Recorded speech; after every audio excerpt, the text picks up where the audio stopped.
ಪ್ರೇಕ್ಷಕರಲ್ಲೂ ಎಷ್ಟೋ ಜನಕ್ಕೆ ನಾನು ಎಕ್ಸಸೈಸ್ ಮಾಡ್ತಾ ಇದ್ದೆ ಮೇಡಮ್, ಒಂದು ವಾರ ಸರಿಯಾಗಿ ಬಿದ್ದುಬಿಟ್ಟೆ, ಕಾಲೆಟ್ ಮಾಡ್ಕೊಂಡೆ, ಆಮೇಲೆ ಹೋಗೋಕ್ಕೇ ಆಗಲಿಲ್ಲ ಅಂತಾನೋ, ಅಥವಾ ಏನೋ ವಿಚಿತ್ರವಾದ ಇನ್ಫೆಕ್ಷನ್ ಡೆವಲಪ್ ಆಗಿಬಿಡ್ತು ಅಂತಾನೋ, ಅಥವಾ ನಂಗೆ ಗೊತ್ತು ಹೋಗಬೇಕು ಅಂತ ರೆಡಿ ಆಗ್ತೀನಿ, ಬಟ್ಟೆ ಎಲ್ಲ ಹಾಕೋತೀನಿ, ಸಡನ್ನಾಗಿ ಯಾವುದೋ ವಿಷಯಕ್ಕೆ ಟ್ರಿಗರ್ ಆಗಿಬಿಟ್ಟು ಜಗಳ ಮಾಡ್ಕೊಂಡು ಹೋಗೋದೇ ಇಲ್ಲ ಆಮೇಲೆ ಒಂದು ವಾರ ಅಂತಾನೋ, ಈ ಥರ ವಿಚಿತ್ರವಾದ ಆ ವಿಚಾರಕ್ಕೆ ಅಲೈನೇ ಆಗಿಲ್ಲದೆ ಇರೋ ಸಫರಿಂಗ್ನ ತುಂಬ ಜನ ಅಂಡರ್ಗೋ ಮಾಡ್ತಾರೆ. ಐ ಥಿಂಕ್ ನಾನೊಂದು ಬುಕ್ ರೆಫರೆನ್ಸ್ ಕೊಡಬಹುದು ಅಂತ ಅನ್ಸುತ್ತೆ, ಬಾಡಿ ಸ್ಟೋರ್ಸ್ ಎಮೋಷನ್ಸ್ ಅಂತ. ಅಬ್ಸಲ್ಯೂಟ್ಲಿ 100% ಹೌದು.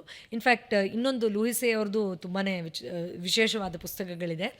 ಅದರಲ್ಲೂ ನಾವು ಹೀಲ್ ಮಾಡ್ಕೊಳ್ಬೇಕಾದ್ರೆ ಇಮೋಷನ್ಸನ್ನು ನೋಡದೇ ಇದ್ದರೆ ನಮ್ಮ ಬಾಡಿ ವೆಯ್ಟ್ ಇರಬಹುದು, ನಾವು ಪಡ್ಕೊಳ್ಬೇಕಾಗಿರೋದಿರಬಹುದು, ಆನಂದವಾಗಿರೋದಿರ್ಬೋದು, ಯಾವ ಸೂತ್ರವು ಒಂದಕ್ಕೊಂದು ಹೊಂದಾಣಿಕೆನೇ ಹೊಂದಲ್ಲ ಅಂತ ತುಂಬ ನಿಖರವಾಗಿ ಹೇಳ್ತಾರೆ. ಆ್ಯಂಡ್ ನಮ್ಮ ಜೀವನದಲ್ಲೇ ಈಗಲೇ ಇಷ್ಟೇ ಮಾಹಿತಿ ತೊಗೊಂಡು ಸುಮ್ಮನೆ ಒಂದು 5 ನಿಮಿಷ ಕೂತ್ರೆ ನಾವು, ಅಯ್ಯೋ ಹೌದಲ್ವಾ, ಇದಕ್ಕೆ ನಾನು ಬೇಕಾಗೋ ಎಫರ್ಟು ಹಾರ್ಡ್ ವರ್ಕು ಹಾಕ್ತಾ ಇದ್ದೀನಿ, ಆಸೆ ಅಂತೂ ಬೆಟ್ಟದಷ್ಟಿದೆ, ಬಟ್ ಎಲ್ಲೋ ನನ್ನನ್ನು ನಾನೇ ರೆಸಿಸ್ಟ್ ಮಾಡ್ಕೊಳ್ತಾ ಇದ್ದೀನಿ, ಯಾಕೆ ಅಂತ ತುಂಬ ಪ್ರಶ್ನೆಗಳಿಗೆ ನಮ್ಗೆ ಉತ್ತರ ಸಿಕ್ಬಿಡುತ್ತೆ.